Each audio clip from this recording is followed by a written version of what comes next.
Bismillahirrahmanirrahim. Assalamualaikum warahmatullahi wabarakatuh. Halo, selamat pagi anak-anak semua. Bertemu kembali bersama Ibu April. Hari ini kita akan belajar tematik PPKN mengenai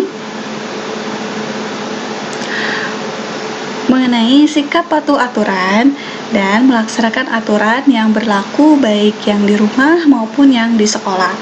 Nah, tapi sebelum memulai pembelajarannya dipastikan anak-anak semua sudah sarapan terlebih dahulu ya. Nah, kalau sudah sarapan bisa dilanjutkan menyimak videonya.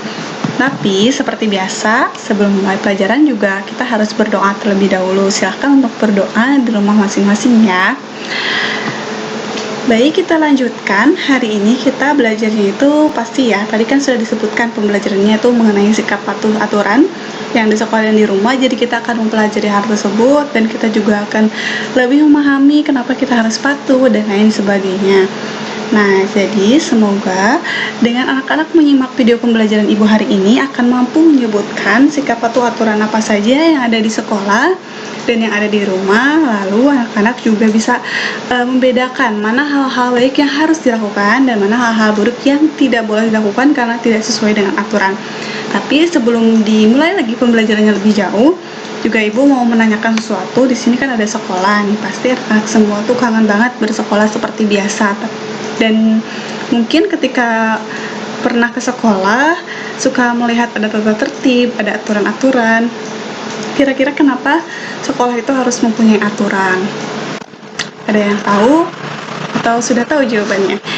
Ya, betul. Jadi sekolah harus mempunyai aturan itu agar sekolah berjalan tertib, harmonis, tidak ada yang melanggar aturan. Meskipun dengan adanya tata tertib, dengan adanya aturan, warga-warga sekolah akan semakin terarah harus seperti apa yang dilakukan dan yang tidak boleh dilakukan. Begitupun dengan yang di rumah, meskipun kalau di rumah itu aturannya tidak tertulis ya, jadi tidak dituliskan mungkin tata tertib rumah atau seperti apa, tapi di rumah juga pasti mempunyai aturan-aturan yang khusus, seperti misalnya mama atau ibu kalian melarang kalian membuang-buang air secara tidak hemat, atau mungkin mengacak-ngacak sesuatu dan tidak membereskannya kembali. Nah, hal-hal seperti itu yang disebut aturan yang tidak tertulis, tetapi juga di rumah dan di sekolah dan dimanapun, termasuk di negara ini juga mempunyai yang namanya aturan. Nah, selanjutnya kita lanjutkan lagi dengan pengertian dari sikap patuh. Kira-kira apa itu patuh?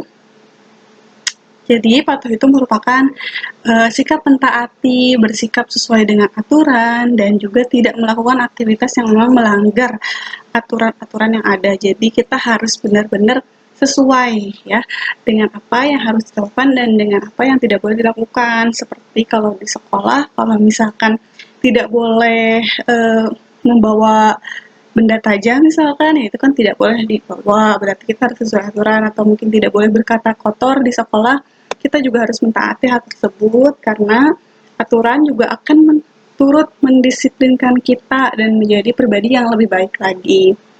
Nah, selanjutnya kita di sini, Ibu maksudnya mempunyai teks nih.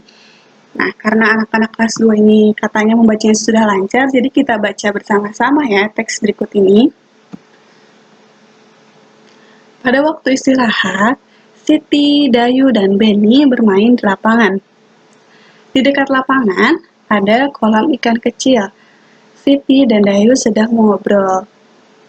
Sedangkan Beni melihat ikan di dalam kolam. Siti, aku senang sekali belajar tentang peraturan yang ada di sekolah. Jadi aku makin tahu hal yang boleh dan tidak boleh dilakukan. Dayu, betul sekali Siti. Beni, selain itu, aku juga suka belajar cara memelihara hewan di sekitar kita. Jadi, kita tidak boleh menyakiti hewan. Kata Dayu, aku juga selalu setuju dengan Beni. Ikan kolam ini juga harus dirawat. Nah, tiba-tiba Edo lewat dan membuang sampah ke kolam ikan. Kata Beni, Edo, kenapa kamu membuang sampah ke kolam? Itu namanya melanggar peraturan. Oh iya, aku lupa. Baiklah, aku akan ambil lagi sampahnya. Maafkan aku teman-teman. Nah, dari teks yang tadi kita baca bersama-sama, sudah diketahui ya bahwa salah satu contoh eh, melanggar aturan itu adalah hal yang paling kecil membuang sampah sembarangan. Nah, jadi mulai dari sekarang juga harus lebih taat lagi, membuang sampahnya harus sesuai dengan tempatnya. Oke, baiklah. Pembelajaran hari ini kita cukupkan sekian terlebih dahulu. Setelah menyimak video ini, silakan untuk langsung mengerjakan tugas di GCR-nya masing-masing ya, yang ada di Google Classroom-nya masing-masing maksudnya. Nanti kita akan bertemu lagi. Terima kasih sudah menyimak videonya sampai akhir. Bila taufiq wal hidayah. Wassalamualaikum warahmatullahi wabarakatuh.